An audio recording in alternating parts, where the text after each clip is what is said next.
Welcome to LogTag Online, short introduction video. This video will be talking about locations. From the dashboard tab, we can click through to the locations selection on the bottom of the screen. The locations window has a few different elements. We have the areas. So areas are a way to group locations within your team. So in this team, we have the Clinic Albany, which is the overall team name, Clinic Albany, shown at the top.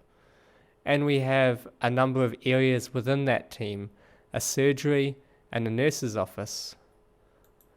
Areas allow permissions to be given to users and to locations, or our temperature monitoring zones, so that only users who have been assigned within that area can see those temperature data. So you can restrict access to a specific fridge, freezer, or location by placing that within an area. We can click through and add a new location in the top right and create a new location that we can then monitor. There is archive or deleted locations. So if the location was deleted or was missing, it could be in the archive, and we can unarchive from within there. We can use the restore button to bring that back, and then that'll ask us to restore the kitchen fridge, and that'll come back into the top of our team kitchen fridge. We can also edit and inspect locations from within the location zone, and the location quick tile gives us color coding. If it is in an alarm or error state, it'll have a red background versus, I think we're actually all in alarm states, versus a green tile saying that there is no issue with that location. And we have the name, the location status, and so either no logger attached here or an alarm detected, and the temperature. So if we click through inspect, we come up with our inspection log panel.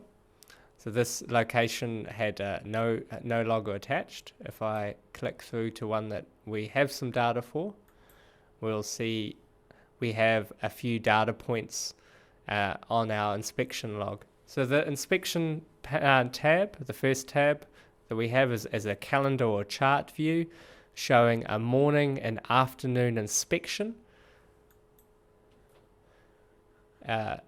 Temperature, so we have our temperature in the morning and our temperature in the afternoon. And then if we look on the right hand panel, we have our minimum and our maximum temperature. So you can see that we have no inspections recorded here. That's because even though we were monitoring during that time, the user did not press the mark button on the logger or perform a remote inspection. The other element on this panel is the troubleshooting records. Troubleshooting record is if there's an alarm or a temperature excursion, they can be asked to fill in a troubleshooting record. The troubleshooting record has a number of details. They can fill in the room temperature. The room temperature must be just the temperature, not with any units attached. We can add a description to the event, whether there was why it occurred, add any actions taken to resolve the temperature excursion, and finally what the results were. What happened? Was the fridge decommissioned? Was the product still valid? And then we can email that to that report to a number of different coordinators who are attached to that team.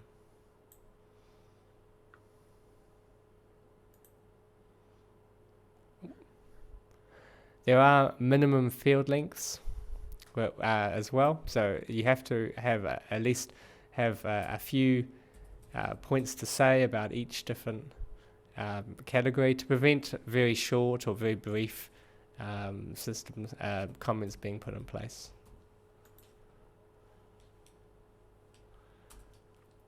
The other elements are that we show the date and time on the top left of that excursion. That's when the first out of range temperature occurred, with the discovered temperature, and then the minimum and maximum temperature within that event. So once we push the submit button, it would email that report to our primary and secondary coordinators. So now we can see in the records panel, we now have that report that we just created.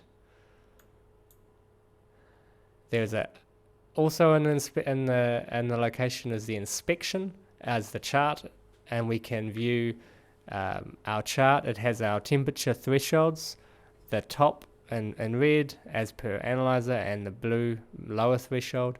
We can zoom by clicking and dragging the mouse button, and that will zoom into that part of the chart, and a double tap of the mouse will bring back to the zoomed out.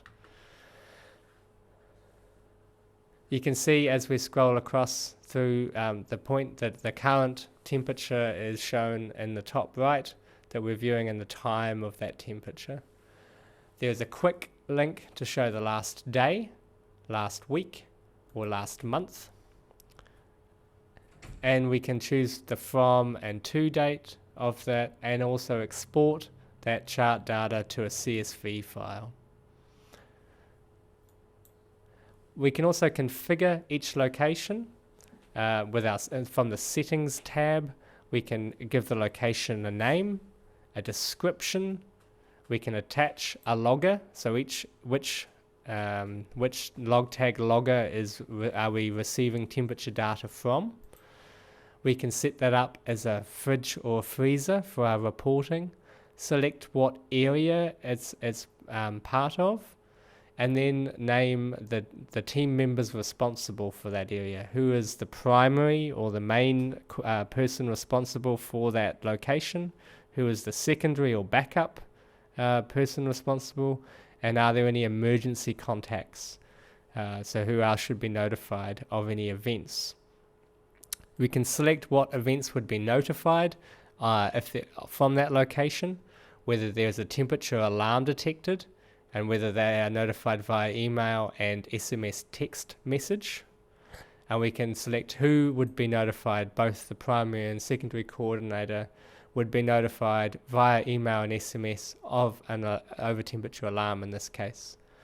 We can be notified of a connection timeout, or if we haven't received data from that logger for a period of time, if there's no Wi-Fi, we can again be asked to send an email to the primary coordinator if we haven't received data in 3 hours. And finally, we can have a power notification. So if we lose power to that logger, we can be told of that via email and SMS, and via primary and secondary. And that power notification would give an indication that there was a loss of power to that site or to that circuit that fridge was on.